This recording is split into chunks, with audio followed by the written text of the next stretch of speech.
அனைவருக்கும் வணக்கம்.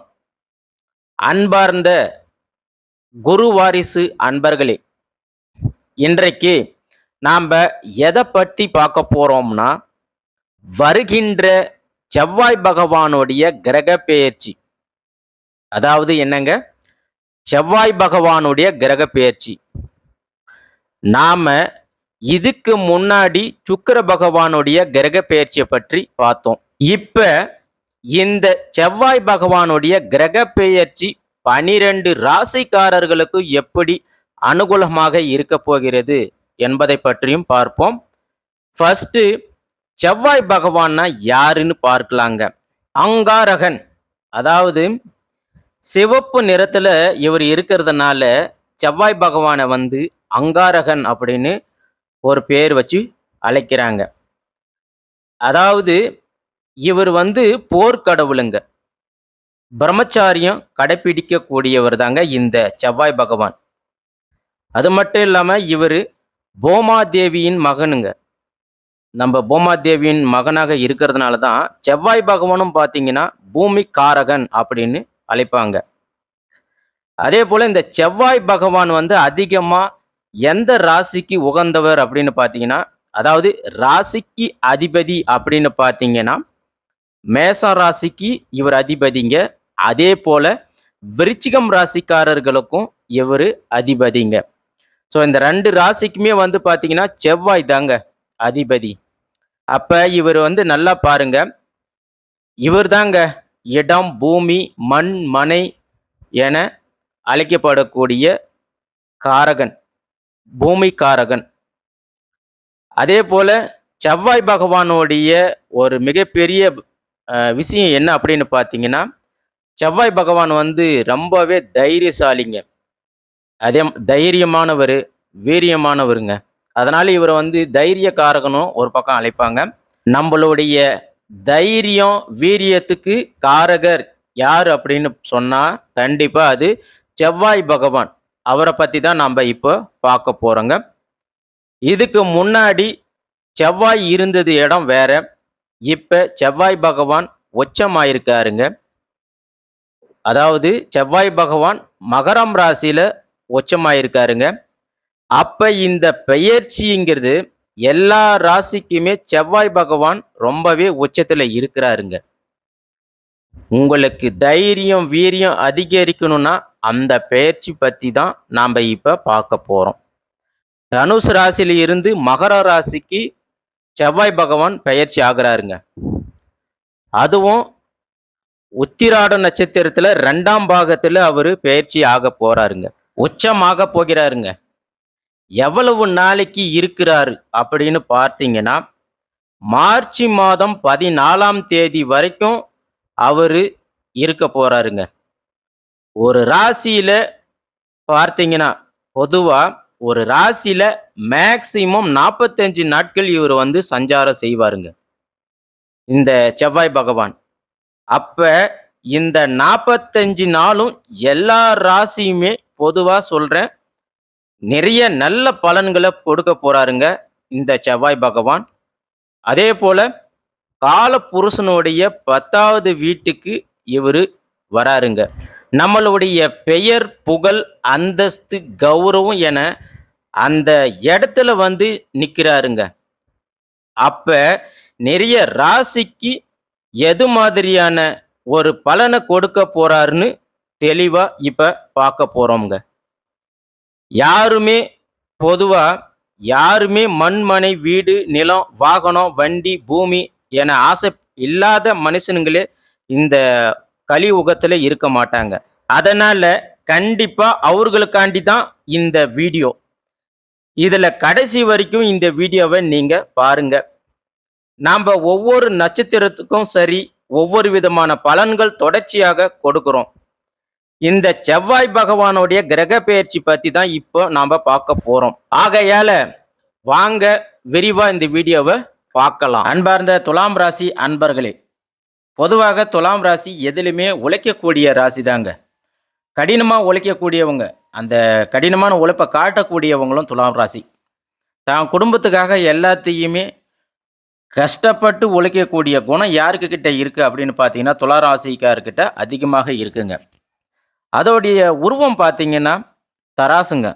தராசு எப்பயுமே 2 பக்கமும் சரிசமமா இருக்குங்க. அதுபோல இந்த துலாம் ராசிக்காரர்கள் பார்த்தீங்கன்னா, இவங்க அடுத்தவங்க பொருளுக்கு ஆசைப்பட மாட்டாங்க. இவங்க தன்னுடைய குடும்பத்துக்காக, தன்னுடைய மனைவிக்காக, தன்னுடைய மக்களுக்காக இவங்க அத பற்றியே சிந்திக்கக்கூடியவங்க, ரொம்ப சிந்திக்கக்கூடியவங்க. அதேபோல இவங்க துலாம் ராசிக்காரர்கள் பொதுமக்கள் சேவையில அதிகமாக ஈடுபடக்கூடியவர்களாக இருப்பாங்க. எதனா உதவின்னு யாராவது வந்து கேட்டாங்கன்னா, அப்படியே உதவக்கூடிய மனம் யார்கிட்ட அதிகமாக இருக்குன்னா, அந்த துலாம் ராசிக்காரர்கள்கிட்ட அதிகமாக இருக்குங்க. எதிலுமே பிரம்மாண்டமா, பெருசா நாம சாதிக்கணும் அப்படிங்கிற எண்ணம் யார்கிட்ட இருக்குன்னா, கண்டிப்பா இவங்க கிட்ட இருக்குங்க. அது ரொம்பவே அதிகமாக இருக்கும். இவங்க ஒரு இலக்க நோக்கி எப்பயுமே ஓடிக்கிட்டே இருப்பாங்க. எது வந்தாலும் சரி, நம்ம ஜெயிக்கணும் அப்படிங்கிறத எண்ணங்களே இவங்க ஒரு மைண்ட்ல வச்சுக்கிட்டு இருப்பாங்க. அது மட்டும் இல்லாம இந்த ராசியில பிறந்தவங்களுக்கு பொதுவாக தொழில், வேலை, பிசினஸ் இத பத்தி தான் இந்த மைண்ட் அவங்களுக்கு எப்பயுமே இருக்கும்.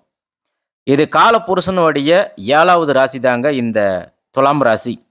அதேபோல மக்களுடைய தொடர்பு, மக்கள் பத்திய சிந்தனை, குடும்பத்த பத்திய சிந்தனை, மனைவி, கணவன், வேலை இப்படி எல்லாத்தையும் பத்தியுமே சிந்திக்கக்கூடிய குணம் இவங்க கிட்ட அதிகமாகவே இருக்குங்க. அதேபோல இவங்க ஒரு நாகரிகமாக இருக்கக்கூடியவர்கள். ஒரு இடத்துக்கு போனோம்னா, நல்ல டிப் டாப்பா, நீட்டா, அழகா ட்ரெஸ்ஸிங் பண்ணிட்டு போகக்கூடியவங்க. ஒரு நல்ல பர்சனாலிட்டி, அந்த கெப்பாசிட்டி யார்கிட்ட இருக்குன்னா, கண்டிப்பா இவங்க துலாம் ராசிக்காரர்கிட்ட அதிகமாகவே இருக்கும். அதேபோல எதுவுமே வருமானம் இல்ல, குடும்பத்தில எல்லாம் கஷ்டப்படுறாங்க, இருந்தாலும் சரி, கொஞ்சம் நாகரிகமாக வாழக்கூடிய எண்ணம் இவங்க கிட்ட அதிகமாகவே இருக்குங்க. அதேபோல இந்த துலாம் ராசிக்காரர்கள் அனாவசிய செலவுகள் கண்டிப்பா செய்ய மாட்டாங்க. அதேபோல ரொம்ப தனிமையை விரும்பக்கூடியவர்களாக இருப்பாங்க. இவங்க யாருடைய பிரச்சனைக்கும் போக மாட்டாங்க, யாருடைய வம்புக்கும் போக மாட்டாங்க. தான் உண்டு, தன் குடும்பம், ஃபேமிலி இத பத்தி தான் இவங்க மைண்ட் இருக்கும். இவங்க யாருக்கிட்டயுமே அன்பு அதிகமாக காட்டக்கூடியவங்க. அப்படிப்பட்ட துலாம் ராசிக்காரர்களுக்கு வரக்கூடிய செவ்வாய் பகவானுடைய கிரக பெயர்ச்சி எப்படி இருக்குன்னு பார்க்கலாம். அதேபோல இந்த துலாம் ராசிக்காரர்களுக்கு இந்த செவ்வாய் பகவான் என்ன யோகத்தை கொடுக்க போறார், அத பத்தி எல்லாமே இப்ப பார்க்க போறோங்க. இதுல கடைசி வரைக்கும் நம்ம வீடியோவ பாருங்க. அதேபோல நம்ம ஒவ்வொரு நட்சத்திரத்துக்கும் சரி, ஒவ்வொரு விதமான பலன்கள நம்ம கொடுத்துட்டு வரோங்க. இப்ப இந்த கிரக அமைப்பு எங்க எங்க இருக்கு அப்படின்றதையும் பார்க்க போறோங்க. இது எல்லாமே நம்ம ஒரு பொதுவான பலனா கொடுக்குறோங்க. சில பேர் இத வாழ்நாள் பலனாக கொண்டு போறாங்க. அதனால தயவு செஞ்சு அப்படி வாழ்நாள் பலனாக நீங்க எடுத்துக்காதீங்க. உங்களுடைய பிறப்பு ஜாதகத்தை எடுத்துக்காங்க. அதுல லக்னம் என்பது உயிர், ராசி என்பது உடல். அப்போ உயிரை மீறி உடல் வேலை செய்யாதுங்க. அப்ப அதுதான் நம்ம கர்ம வினை, போன ஜென்ம கர்ம வினை. அப்ப அந்த கர்ம வினைக்கு ஏற்ற போல தான் நம்மளுடைய பலன்கள் கொடுப்பாங்க. ஒரு சில பேருக்கு பாருங்க, திடீர்னு நல்ல யோகம் கொடுத்து தொழில், வேலை, உத்தியோகம் அப்படின்ற எல்லா யோகத்தையும் குடும்பம் சந்தோஷமா எல்லாமே கொடுத்துருவாங்க. அப்ப இந்த செவ்வாய் பகவான்ன்றது யாருங்க? பொதுவா செவ்வாய் பகவானை வந்து அங்காரகன், பூமிகாரகன் அப்படிலாம் சொல்லுவாங்க. அப்ப வீடு, பூமி, இடம், வாகனம், வண்டி இது எல்லாத்துக்குமே அதிபதி இவர் தாங்க. அதே போல தைரிய, வீரிய அதிபதி யாருங்க அப்படின்னு கேட்டா கண்டிப்பா இவர் தாங்க. தைரியம் இல்லாம யாருமே இந்த பூமியில இருக்க மாட்டாங்க. அப்ப அந்த தைரியத்துக்கு செவ்வாய் பகவான் தான் பலங்க. அப்ப அந்த செவ்வாய் பகவான் உங்களுக்கு எந்த மாதிரியான பலன்களை கொடுக்க போறாருன்னு பார்க்கலாங்க. அடுத்ததா எப்பவுமே நீங்க உங்களுடைய ஜாதகத்துல தசாபுத்தி கம்பேர் பண்ணி ஜாதகத்தை எடுங்க, பாருங்க. அப்பதான் உங்களுக்கு எல்லாமே சிறப்பாக இருக்கும். அடுத்ததா இந்த கிரக அமைப்புல உங்க ராசியில இருந்து 4ஆம் இடத்துல கேந்திரஸ்தானத்துல சூரிய பகவான், செவ்வாய் பகவான், புதன் பகவான் மற்றும் சுக்கிர பகவான் இப்படி இந்த 4 கிரகங்களும் சஞ்சாரம் செய்கிறாங்க மகரம் ராசியில. அடுத்ததா பார்த்தீங்கன்னா உங்களுடைய 5ஆம் பாகத்துல சனி பகவான் கும்பம் ராசியில சஞ்சாரம் செய்கிறாருங்க. 6ஆம் பாகத்துல ராகு பகவான், சனி பகவான் மீனம் ராசியில சஞ்சாரம் செய்கிறாங்க. அடுத்ததா 7ஆம் பாகத்துல குரு பகவான் சஞ்சாரம் செய்கிறாருங்க. 12ஆம் பாகத்துல பார்த்தீங்கன்னா கேது பகவான் சஞ்சாரம் செய்கிறாங்க. அடுத்ததா ஒரு சில தினங்களுக்கு அப்புறமா பார்த்தீங்கன்னா 4ஆம் இடத்துல இருந்து 5ஆம் இடத்திற்கு திருவோண ஸ்தானத்துல சூரிய பகவான், புதன் பகவான் மற்றும் சுக்கிர பகவான் இவங்க எல்லாமே போயிடுவாங்க. மற்றபடி செவ்வாய் பகவான் உங்களுக்கு 4ஆம் பாகத்துல கேந்திரஸ்தானத்துல சூப்பரா உட்காந்துருக்கிறாருங்க. உங்களுக்கு செவ்வாய் பகவான் யாருங்க? செவ்வாய் பகவான் உங்களுக்கு நல்லவரா, கெட்டவரா? அப்படி நீங்க எடுத்து பார்த்தீங்கன்னா அவர் தாங்க 2க்கும் 7க்கும் உடையவருங்க. அவர்தாங்க காசு, பணம் கொடுக்கக்கூடியவர், வருமானத்த கொடுக்கக்கூடியவர், செல்வாக்க காட்டக்கூடியவர். அடுத்தது 7வதா பார்த்தீங்கன்னா, 7வது உங்களுக்கு மனைவியை காட்டக்கூடியவர். நல்ல மனைவியை உங்களுக்கு காட்டக்கூடியவர். பொதுமக்கள் தொடர்பு, பொதுஜனங்கள் தொடர்பு, மக்கள்கிட்ட நல்ல பேரு, இது எல்லாத்துக்குமே செவ்வாய் பகவான் தாங்க உங்களுக்கு எல்லாமே செய்யறாரு. உங்களுக்கு எப்பவுமே சனி பகவான் உங்களுக்கு நட்புங்க. அதாவது எப்பவுமே சனி பகவானும், சுக்கிர பகவானும் உங்களுக்கு நட்பு கிரகங்கள். அப்படி அவர்களுடைய வீட்ல 4வது இடத்துல கேந்திர ஸ்தானத்துல ஏறி உட்கார்ந்துருக்கிறாருங்க செவ்வாய்ங்க. அப்போ உங்களுக்கு கெட்டதே இல்லைங்க, கெட்டதே விடமாட்டாருங்க. அப்படி கெட்டதே வந்தாலும் அதை நல்லதா மாற்றக்கூடியவர் செவ்வாய் பகவானுங்க. அப்ப நீங்க என்ன பண்ணலாம்? ஒன்றும் பண்ணாதீங்க, தைரியமா இருங்க. அவ்வளோதான், அது மட்டும் போதும். எது வந்தாலும் சரி, தைரியமா நின்று பார்த்துக்கலாம். நீ ஏன் நானா, வாடா பார்த்துக்கலாம் அப்படின்னு ஒரு தைரியத்தோடு இருங்க. அதுவே போதும். செவ்வாய் பகவானே தைரியம் கொடுக்கக்கூடியவர். வாடா ஒன்றுக்கு ஒன்று பார்த்துக்கலாம் அப்படின்னு சொல்லி தைரியமா போங்க. எந்த ஒரு விஷயமாக இருந்தாலும் சரி, குடும்பம் பிரச்சனை, எந்த ஒரு தொழில், வேலை, எந்த இடமாக இருந்தாலும் தைரியமா இருங்க. உங்களுக்கு அந்த தைரியம் வரணும். கண்டிப்பாக அது வரலனாலும் இதுமேல் உங்களுக்கு கண்டிப்பா வரும். ஏன்னா சுக்கிர பகவான் செவ்வாய் பகவானோட இணையறதுனால அப்ப அந்த தைரியம் உங்களுக்கு தானா வந்துருங்க. நீங்க அப்படியே அந்த செவ்வாய் பகவான் மாதிரி மாறிடுவீங்க. அதே போல பிப்ரவரி 5ஆம் தேதிக்கு அப்புறமா பார்த்தீங்கன்னா, உங்களுடைய வாழ்க்கையில நிறைய ஒரு நல்ல விஷயங்கள் வரும். இந்த செவ்வாய் பகவானுடைய கிரக பெயர்ச்சியில. நிறைய பேருக்கு குடும்பத்தில பிரச்சனை, வருமான பிரச்சனை, தொழில் பிரச்சனை, இடத்துல பிரச்சனை, பூமி, தாய் பிரச்சனை, தாய் உடல்ல பிரச்சனை, பக்கத்து வீட்டு பிரச்சனை, பக்கத்து இடத்துல பிரச்சனை, வேலை, உத்தியோகம் மாற்றம், அப்புறம் வேலை உத்தியோகம் சரியில்லாத நிலைமை, அப்படி எல்லாமே உங்களுக்கு தொடர்ந்து இதுக்கு முன்னாடி ஏதாவது ஒரு பிரச்சனை கண்டிப்பாக வந்திருக்கும். அப்ப நீங்க எதை தொட்டாலும் சரி, எதை பண்ணாலும் சரி, பிரச்சனையா இருந்திருக்கும். அப்படி சரியான யோகத்தை இதற்கு முன்னாடி உங்களுக்கு கொடுக்கலைங்க. அதனால இனிமே அது கொஞ்சம் கொஞ்சமா உங்களுக்கு நல்ல நல்ல பலனா அது வரப்போகுது, மாறப்போகுதுங்க. ஏன்னா குருவும் சனியும் உங்களுக்கு வக்ர நிவர்த்தி ஆயிட்டாங்க. உங்களுக்கு சனியும் குருவும் வக்ர நிவர்த்தி ஆனதுனால இனிமே உங்களுக்கு எல்லாமே சிறப்பாக இருக்கும். அப்புறம் இந்த செவ்வாய் பகவானும் உங்களுக்கு பலமாக வரப்போகிறதுனால உங்களுக்கு எல்லாமே இனிமேலுக்கு நல்ல பலன்கள் தான் கிடைக்க போகுதுங்க. இனிமே துலாம் ராசிக்காரர்களுக்கு இறைவன் நின்று பேசுவாருங்க. நீங்க எதை தொட்டாலும் எதை செஞ்சாலுமே சரிங்க, உங்களுக்கு செக்யூரிட்டியாக இனிமேலுக்கு இறைவர் வந்து உங்களுக்கு பின்னாடி நிற்குவாங்க கண்டிப்பாக. அடுத்ததாக பார்த்தீங்கன்னா உங்களுக்கு டைமிங் சூப்பராக இருக்குங்க. அதான் சொல்லிட்டேங்க, ஏற்கனவே நீங்கள் எது செஞ்சாலுமே சரி எதுவாக நின்று அடிக்கலாங்க. அந்த கெப்பாசிட்டி உங்களுக்கு இப்போ வரப்போகுதுங்க. இதை சரியாக பயன்படுத்துனீங்கன்னா நீங்கள் தாங்க கிங்கு, ஜெயிக்கலாங்க. என்னை பொறுத்த வரைக்கும் துலாம் ராசிக்காரர்கள் என்ன சொல்லுவேன்னா, 4ஆம் இடத்துல செவ்வாய் பகவான் போய் நிற்கிறாருங்க. அப்போ நீங்கள் கண்டிப்பாக வீடு கட்டலாங்க. இல்லைனாலும் அந்த பிளான் கண்டிப்பாக நீங்கள் உங்களுக்கு மனசுக்குள்ளே வந்திருக்கும். அப்படி இல்லைனாலும் இடமோ பூமியோ வீடோ ஏதாச்சும் நீங்கள் வாங்கிறதுக்கு கண்டிப்பாக பிளான் பண்ணியிருப்பீங்க. உங்கள் மனசுக்குள்ளே கண்டிப்பாக அது ஓடிட்டு இருக்கும். நல்லா பாருங்கள். அதே போல் கரெக்டாக இப்போ நீங்கள் மூவ் பண்ணீங்கன்னா கரெக்டாக எல்லாமே உங்களுக்கு கிடைக்குங்க. அதே போல் நீங்கள் நினைப்பீங்க, யோ நீ என்னையா வாய்க்கு வந்ததெல்லாம் பேசிகிட்டு இருக்கிற, எங்ககிட்ட எங்கள் பணமாக இருக்குது அப்படின்னு நீங்கள் கண்டிப்பாக சொல்லுவீங்க. ஆனால் நீங்கள் என்ன தான் இப்படி சொல்லிட்டு இருந்தாலும் கண்டிப்பாக நீங்கள் இடம் வாங்குவீங்க. வீடு, பூமி எல்லாத்தையுமே வாங்கிறதுக்கான சூழல் உங்களுக்கு கண்டிப்பாக அமையும். அப்போ நீங்கள் கடன் வாங்கியாச்சும் நீங்கள் அதை வாங்குவீங்க. ஏன்னா கடன் வாங்குற இடத்துல யார் இருக்கிறாங்க? குரு பகவான் உங்களுக்கு நேராக உங்கள் ராசியில் பார்க்குறாருங்க. அப்போ அந்த கடனுக்குரியவர் உங்கள் ராசியை பார்க்கறதுனால கண்டிப்பாக நீங்கள் இடம், பூமி, வாகனம், வண்டி ஏதாவது கண்டிப்பாக நீங்கள் வாங்கி தான் ஆகணும், வாங்குவீங்க. நாம் ஏற்கனவே சொன்னது தான், குரு பகவான் உங்கள் ராசியில் நேராக பார்க்குறாருங்க.